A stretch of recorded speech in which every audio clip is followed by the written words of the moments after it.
Hey guys, this is Vadim with Max Tech, and welcome to our video quality comparison between the Pixel 4, the iPhone 11 Pro, and the Galaxy Note 10 Plus. So we've got all these phones right here recording at 30 FPS at their maximum resolutions. Interestingly, the Pixel cannot shoot 4K selfie video at 4K at all, while the other two phones can. So as you guys can see, we've got the HDR right in the back. We've got those really bright clouds, and the iPhone actually gets extended dynamic range at 4K 30, so it definitely looks really nice.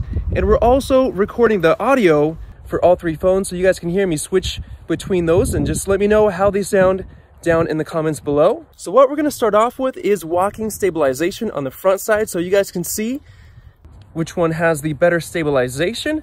I'm walking on some rough terrain, some rocks right now, and whoop, there you go, it almost fell. And I'm going to start running, so let me know which one does better at stabilization while running.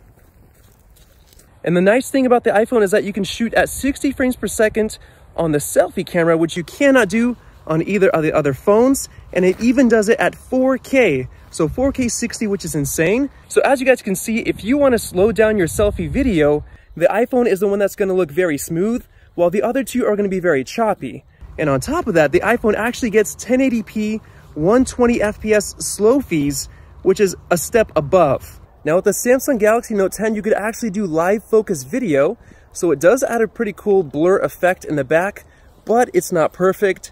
I'm really excited for when they do finally get this down, maybe next year or the year after that, but it's definitely gonna be really nice for vlogging. Now switching over to the rear cameras and shooting at 60 FPS and actually slowing it down to 30, the Pixel can only do it at 1080p instead of 4K like on the other two, so it definitely is lacking quality. It also looks a little bit desaturated at times as well. Now for wide stabilization, they all do a really good job, except it looks like the Pixel and the Note do have a little bit more noticeable micro stutter that you don't get on the iPhone 11. And it definitely does a much better job at running compared to the other two. Now using the telephoto lens, it looks like the Pixel doesn't do as well as the other two phones, which seem to be a draw between those two. The iPhone and the Note also have ultra-wide lenses with digital stabilization, and it's surprising to see how it does better than the Pixel 4's optical image stabilization on the wide lens. The Note 10 does have super steady stabilization, which only works at 1080p and it crops in a little bit, but it does do a better job than the other two. Testing flaring against the sun, the iPhone does have the best dynamic range, and it also has a good amount of contrast as well compared to the other two. Those same differences are even more visible in this clip, especially the dynamic range. And if we crop in to look a little bit closer, you can tell that the iPhone does have more detail compared to the other two as well. Here's another shot showing off the ultra-wide lenses on the iPhone and the Note 10 that give a really cool looking perspective, and it's interesting that even with the ultra-wide lenses, the dynamic range is better than on the Pixel 4's wide lens. This here is a very tough dynamic range test, and it looks like the Note 10 is not doing as well as the other phones, so it's between the Pixel and the iPhone 11 Pro. But if we take a closer look at the clouds, the iPhone does keep better colors in the sky and has better dynamic range. Now let's test the autofocus speed on each of these phones, and you can notice when Max gets back up, the iPhone actually catches the autofocus sooner than the other two. And running this test one more time, we can see that the Pixel actually takes quite a bit longer than the other phones to catch focus. And at this moment, the colors are a little bit too cool on the iPhone, which I don't like, but the dynamic range is much better than on the Note.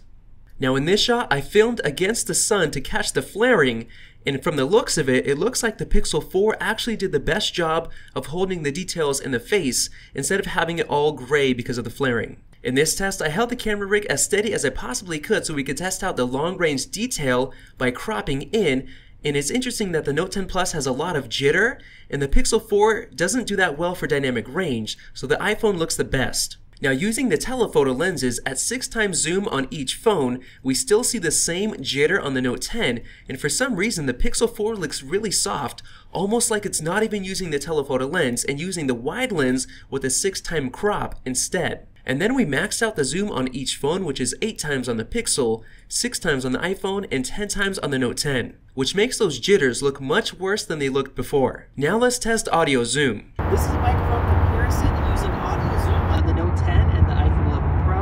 The Pixel 4 does not have audio zoom, so it's most likely picking up more freeway sounds behind the tape and less of my voice compared to the other two. But let us know which one sounds the best in the comment section below. Now testing 240 FPS slow motion, the iPhone is lacking contrast so it doesn't really look detailed, while the Pixel 4 looks over contrasted, so I think the Note 10 looks the best here. The Note 10 also has a 720p 960 FPS mode, which honestly does not look good at all, but it's really nice that you still have that mode.